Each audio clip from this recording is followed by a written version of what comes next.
प्रभु यीशु के सामर्थ्य नाम में आप सबको जय मसीह की। Praise the Lord. आइए आज के सुंदर दिन के लिए हम पिता का धन्यवाद करते हुए अपना ध्यान हम प्रभु के वचन की ओर लेकर जाए। मेरे साथ लूका रचित सुसमाचार अध्याय 2 वचन 30 और 31 निकालिएगा। यहाँ इस प्रकार से लिखा है, क्योंकि मेरी आंखों ने तेरे उद्धार को देख लिया है, जिससे तूने सब देशों के लोगों के सामने तैयार किया है। Praise the lord, hallelujah.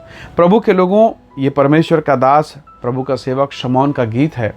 शमौन के बारे में आप जानते हैं, अध्याय 2 लूका के सुसमाचार अध्याय 2 में 25 पद से अगर आप पढ़ें तो आपको ये मालूम होगा कि यरूशलेम में शमौन नाम का एक वृद्ध व्यक्ति है। ये धर्मी है, भक्त है, और लिखा है वो इज़राइल की शांति की बाट जो रहा था। और विशेष बात जो इस पर इसके विषय में लिखा है, पवित्र आत्मा उस पर था, और पवित्र आत्मा के सिखाने पर वो मंदिर में आया और उसे मालूम था कि अब उद्धार करता आ रहा है। सोचिए, वहाँ बहुत सारे याजक हैं, बहुत सारे श्रेष्ठ लोग हैं।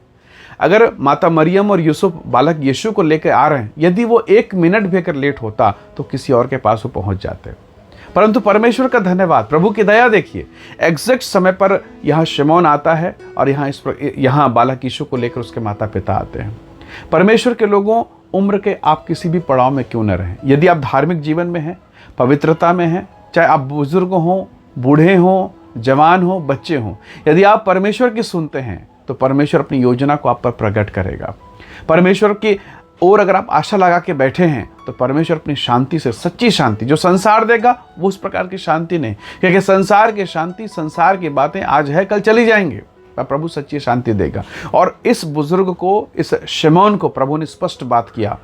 और अब ये कहता है वचन, अगर 29 को देखें तो उसने कहा, हे स्वामी, अब तो अपने दास को शांति से विदा कर, क्योंकि मेरी आंखों ने तेरे उद्धार को देख लिया है। कितने नबी वहाँ थे, कितने प्रॉफिट्स वहाँ थे, कितने रबी वहाँ थे, कितने शिष्य वहाँ थे, कितने भक्तगण वहाँ थे। मंदिर है वो तो, यरूशलेम परमेश्वर का मंदिर है।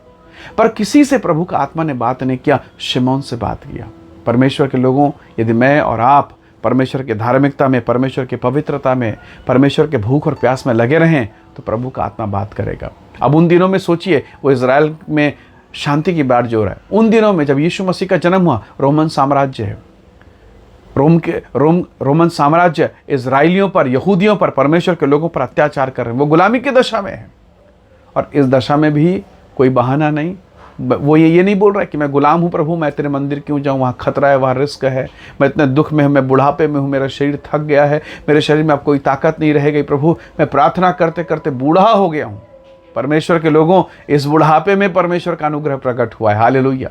तो जब आप प्रभु से आर्ग्यूमेंट नहीं करेंगे, प्रभु से आप बहस नहीं करेंगे, प्रभु से आप जो है विवाद नहीं करेंगे, परंतु छोटे बालक के समान उसकी सुनेंगे, निसंदेह परमेश्वर आपको उद्धार का दर्शन कराएंगे। जिस बात के लिए आप वर्षों से प्रार्थना कर रहे हैं, उन तमाम बातों को आप अपनी आंखों से देखने पाएंगे। अपने बच्चों को बदलते आप देखेंगे, अपने पति को बदलते आप देखेंगे, अपने घराने को बदलते आप देखेंगे, आप अपने आसपास के एरिया को पवित्र आत्मा के द्वारा बदलते हुए देखेंगे। याद रखिए, उत्पत्ति 1-2 में लिखा है, परमेश्वर का वचन, आदि में परमेश्वर ने आकाश और पृथ्वी की सृष्टि की। पृथ्वी बेडौल और सुनसान थी, गहरे जल के ऊपर अंधियारा था, सब सूना था, कुछ भी नहीं, केवल बेडौल बदसूरत।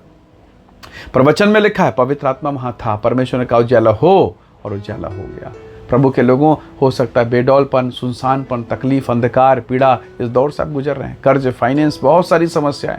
हो सकता है स्कूल की पढ़ाई का फीस आप नहीं दे पा रहे, हो सकता है मकान का किराया, बहुत सारी परेशानी से हो सकता है आप घिरे हों। और ऐसी दशा में पवित्र आत्मा की सुनना, ऐसी दशा में परमेश्वर की तरफ आशा लगाना बहुत मुश्किल होता है, बहुत कठिन होता है। ऐसे समय में जब मन बहुत व्याकुल हो, तब बाइबल निकाल के पढ़ना और उस बाइबल से उत्तर ढूंढना बहुत मुश्किल होता है। ऐसी पीड़ा के समय में परमेश्वर के दास को फ़ोन करना या उससे बात करना या उससे सलाह लेना, मन में कहीं भी उम्मीद की किरण नहीं होती है। पर परमेश्वर का वचन कहता है, जब सब बंधुआई में थे तब भी शमौन परमेश्वर की सुनता था, पवित्र आत्मा से बातें करता था, क्योंकि वो भक्त था, धर्मी था, खरा था, और इज़राइल में शांति की बाट जो रहा था। प्रभु के लोगों, इस वचन के द्वारा परमेश्वर आपको आशीष दे, और इंतज़ार करें पीड़ा के दौर में, कठिनाई के दौर पर, और तब ऐसा होगा एग्जैक्ट समय पर, बिल्कुल परफेक्ट समय पर प्रभु आपके जिनमें काम करेगा, उन लोगों को भेजेगा, उस माध्यम को भेजेगा, उस तरीके को भेजेगा, और तब आप स्तुति करेंगे, तब आप चिल्लाएंगे और रोएंगे और कहेंगे कि धन्यवाद परमेश्वर, जिसकी मैंने आशा नहीं की थी उसको आपने कर दिया। फिर आप गवाही देंगे और फिर कहेंगे कि प्रभु ने कैसे मेरे जीवन में बड़े बड़े काम किए हैं। प्रभु के लोगों, उस पर भरोसा रखिए, वो आपको ऊंचा उठाएगा, अपने समय पर वो जवाब देगा। जैसे वो बूढ़े शिमोन को प्रभु का आत्मा जानता है, परमेश्वर जानता है मेरा दास बूढ़ा हो रहा है, वो जानता है मेरा दास कमज़ोर हो रहा है, पर वो ये भी जानता है कि मैं अपने सेवक को, अपने दास को जो मेरी सुनता है, मैं उसे दर्शन दूंगा, अपने उद्धार के अनुभव को दूंगा। सो आइए समय हम दुआ करें, प्रार्थना करें, प्रभु निसंदेह अपने समय पर आपको उत्तर जरूर देगा। प्रेमी अनुग्रहकारी स्वर्ग के पिता, मेरे प्रिय भाई बहन को छू आशीष दे और इनके जीवन को पवित्र आत्मा के द्वारा नियंत्रित कर प्रभु। हर एक बीमारी, रोग, व्याधि, श्राप, अंधकार की सामर्थ्य, हर प्रकार के कर्सेस, हर प्रकार के श्राप इनके जीवन से दूर हो, इन्हें छुटकारा दे, इन्हें आशीष दे, इन्हें ब्लेस कर प्रभु। इनके घर परिवार, इनके संतान, इनके वंश पर तेरी आशीष होने पाए प्रभु। धन्यवाद, आपने प्रार्थना को सुना, प्रभु यीशु के सामर्थ्य नाम से मांगते हैं, आमीन आमीन।